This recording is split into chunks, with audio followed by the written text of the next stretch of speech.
have nothing against the people of Mandera, and he should not drag the people of Mandera into the challenges William Ruto is facing with the American people.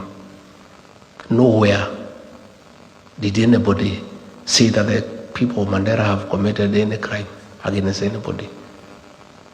What we said is that the Americans are saying William Ruto met some bad people in Mandera. If you meet bad people in Mandera, it does not mean that the people of Mandera are party to the meeting that you had. So I also saw the senator trying to say that we have a problem with the Somali community because we are asking that William Ruto be held to account. Nobody has any problem against any community. The Somalis are part of Kenya, and they are a very serious community that has done a lot in the transformation of our country and the economic development of our nation. They are very serious drivers of our economy. They are very aggressive in business. So the senator of Mandera, don't drag the Somali community into the challenges facing William Ruto. It's William Ruto who is being told to account by the Americans for his activities with the terrorist organizations. The people of Mandera, the Somali community, are innocent and have nothing to do with it.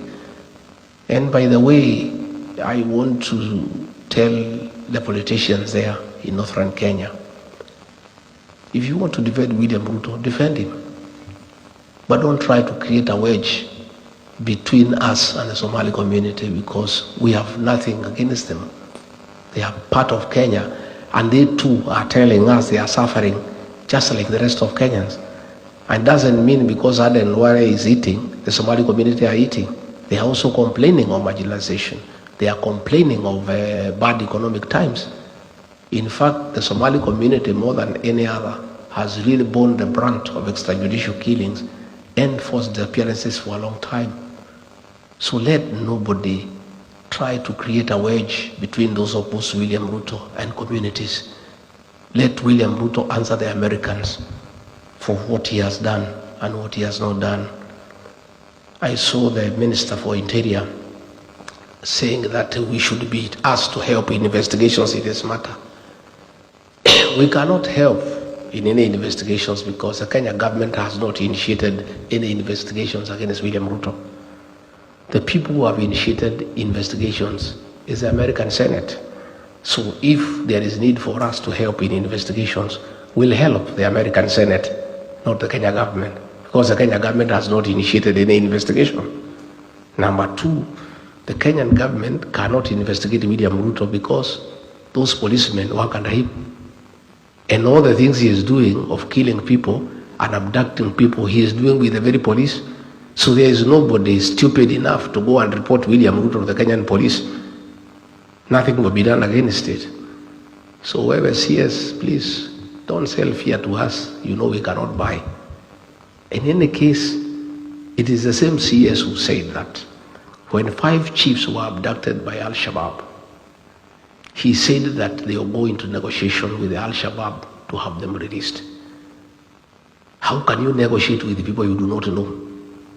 And since they were released after negotiations, the CS Interior knows much more than anybody else on who are the leaders of Al-Shabaab, because he said publicly that he'll initiate negotiations for the release of the 5 chiefs who were abducted. The 5 chiefs were released after successful negotiations with Al-Shabaab. So the CS Interior knows whom he negotiated with. So if he wants information as who are the leaders of Al-Shabaab, he is in a better position to tell the people of Kenya and the world and the Americans, because he has already had business with them that has been successful. So please, the Americans have asked the questions. I'm not the one who has asked. If I'm required to help, the things I know on the issues in Sudan, the dealings with RSF, I'm ready to help. But the Americans, not the Kenyan government, because the Kenyan government has not raised any issue. They are comfortable with what is happening. And you know, I see people threatening other people. I've seen that fellow called Soprano issuing a lot of threats every day. Oh, mimi ni fire, mimi ni noma. Oh, don't push me around. I want to tell Soprano to take time to read Wallace Soyinka. In one of his greatest works, he says, a tiger does not proclaim its tigerhood. It pounces. So, if you are what you say you are, act. Don't keep on threatening. You know, that's what Ole Soyinka says. A tiger does not proclaim its tigerhood. It pounces.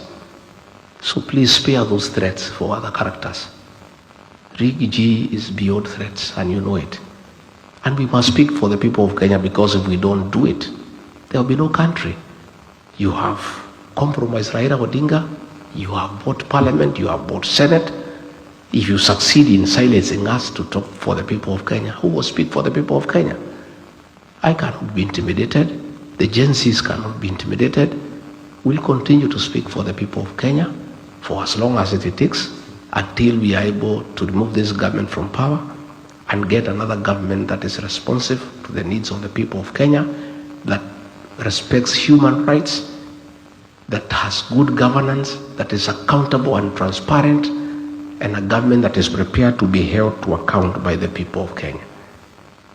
And in the parting shot, I want to ask the UN Security Council to take note that Kenya is an anchor state that has played a very significant role in the Horn of Africa and ensuring there is peace and stability.